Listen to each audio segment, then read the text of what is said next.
ये है talks news network और आप देख रहे हैं पॉलिटॉक्स, राजनीति का कच्चा चिट्ठा।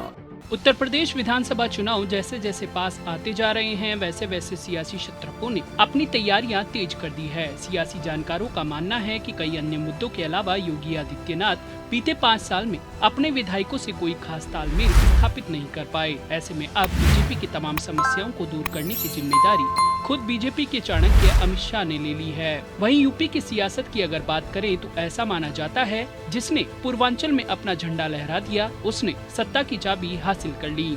इसलिए आज वाराणसी में होने वाली बीजेपी की बड़ी बैठक में अमित शाह का पूरा फोकस पूर्वांचल की तरफ होगा।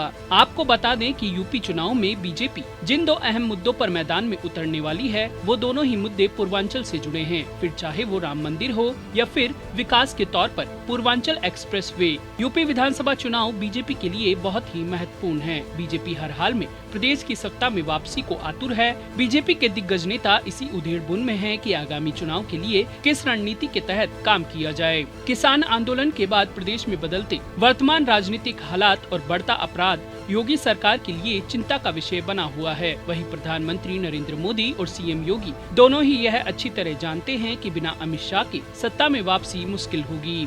इसीलिए बीते दिनों अमित शाह की योगी से नाराजगी दूर होने के बाद देश के गृह मंत्री एवं भारतीय राजनीति के चाणक्य माने जाने वाले अमित शाह अपने 2 दिवसीय दौरे पर आज वाराणसी पहुंचे हैं। आपको बता दें कि वाराणसी पहुंचे अमित शाह आज प्रदेश के बड़े नेताओं, चुनाव और संगठन के प्रभारियों और पदाधिकारियों के अलावा प्रदेश के सभी 403 विधानसभा क्षेत्रों के प्रभारियों के साथ एक बड़ी बैठक कर रहे हैं। आगामी विधानसभा चुनाव के नजरिए से ये बैठक बहुत ही अहम मानी जा रही है। बताया जा रहा है कि पीएम मोदी के संसदीय क्षेत्र में होने वाली इस बैठक में अमित शाह प्रभारियों एवं पदाधिकारियों को जीत का मंत्र भी देंगे। सियासी गलियारों में यह भी चर्चा है कि इस बैठक में अमित शाह के विजयी मंत्र के बाद बीजेपी आगामी विधानसभा चुनाव में वर्तमान विधायकों की परफॉर्मेंस के आधार पर आगे की रणनीति बनाएगी। वैसे बीजेपी के साथ साथ और भी दल ऐसे हैं जिनकी पूरी सियासत ही पूर्वांचल के जिलों पर अटकी हुई है और ये सभी दल पूर्वांचल पर पूरा जोर लगाए हुए हैं। बीजेपी के लिए पूर्वांचल में जीत सत्ता के द्वार तक पहुंचने में ज्यादा मायने रखती है।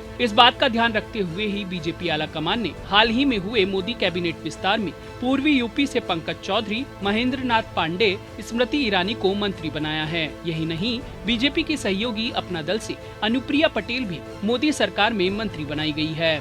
उनकी पार्टी भी पूर्वांचल में एक अलग ही पहचान रखती है। तो वहीं बीजेपी से पहले समाजवादी पार्टी और बीएसपी का पूर्वांचल में अच्छा खासा प्रभाव रहा। सपा प्रमुख अखिलेश यादव ये बात अच्छी तरह जानते हैं कि अगर उन्होंने पूर्वांचल जीत लिया तो उन्हें सत्ता में वापसी करने से कोई नहीं रोक सकता। इसीलिए अखिलेश यादव का भी पूरा फोकस पूर्वांचल पर है। सपा प्रमुख अखिलेश यादव ने अमित शाह के 2 दिवसीय दौरे पर निशाना साधा है। अखिलेश यादव ने ट्वीट कर लिखा कि उत्तर प्रदेश में अपनी हार सामने देखकर भाजपा के शीर्ष नेतृत्व में खलबली मच गई है। इसीलिए हर हफ्ते कोई न कोई दौड़ा चला आ रहा है। उत्तर प्रदेश में भाजपा की हार का डर जितना बढ़ेगा उतने ही उत्तर प्रदेश में भाजपा के नेताओं के दौरे भी बढ़ेंगे। उत्तर प्रदेश की जनता लखीमपुर की जीप में भाजपा का पराजय जुलूस निकालेगी। अब ये देखना दिलचस्प होगा कि वाराणसी में बीजेपी के चाणक्य के सानिध्य में जो मंथन होगा उससे पूर्वांचल रूपी अमृत निकलता है या फिर और कोई जादू का पिटारा खुलेगा।